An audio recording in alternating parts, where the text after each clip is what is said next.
What's up, everybody? This is Lyle, No Hippie Barbecue. What I'm going to be making today is going to be a cowboy cut tomahawk steak. The steak that I'm cooking today happens to be a 2-inch, 2-pound prime cut ribeye steak. This video is in collaboration with two other YouTube channels. First channel I want to mention is Phil over at Daddy Cooks.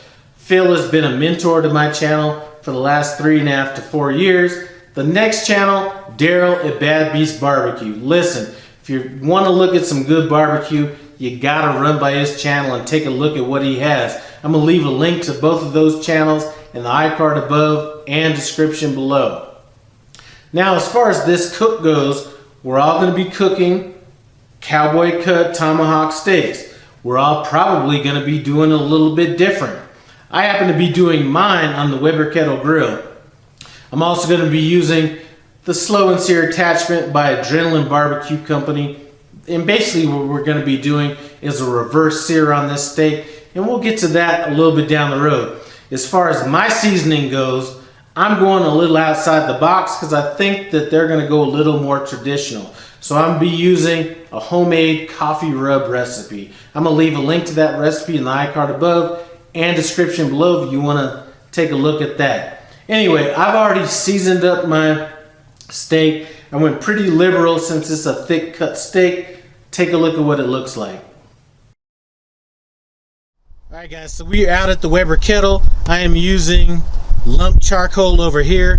Since I'm going to be cooking on a cast iron grate, I have the cast iron grate just sitting over here just so it can get good and hot while we're cooking the steak. What I'm going to do is we're just going to throw this on.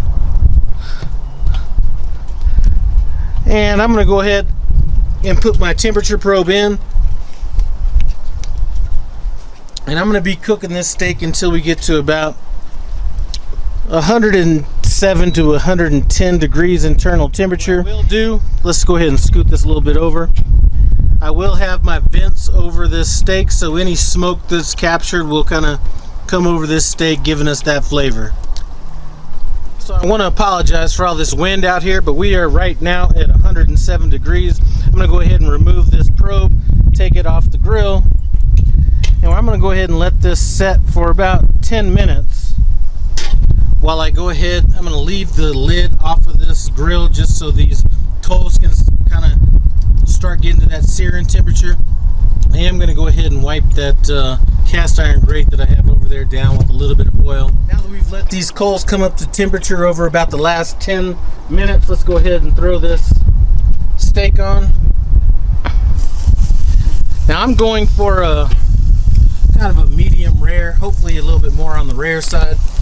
So we're going to be cooking this to about 28, 130 degrees internal temperature. Alright guys, so that's a couple minutes on that side. Let's go ahead and give it a bit of a turn.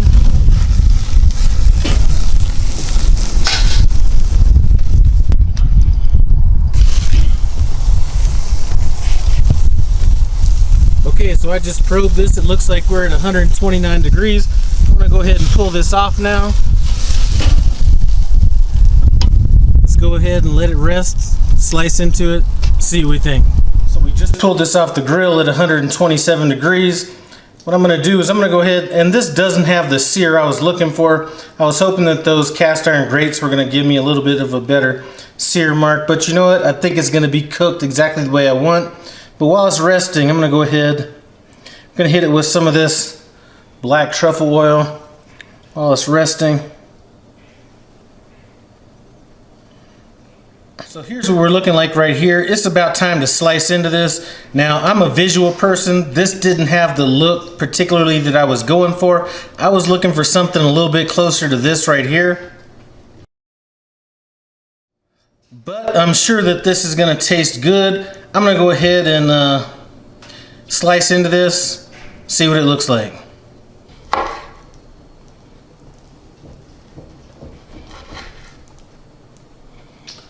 And I must say that we're looking good.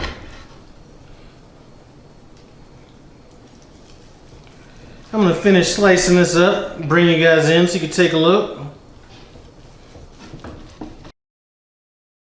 So it looks to be cooked to the doneness I wanted.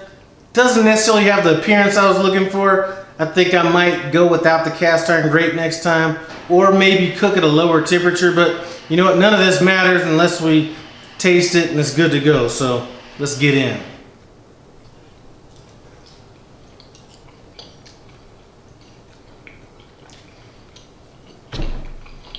Man,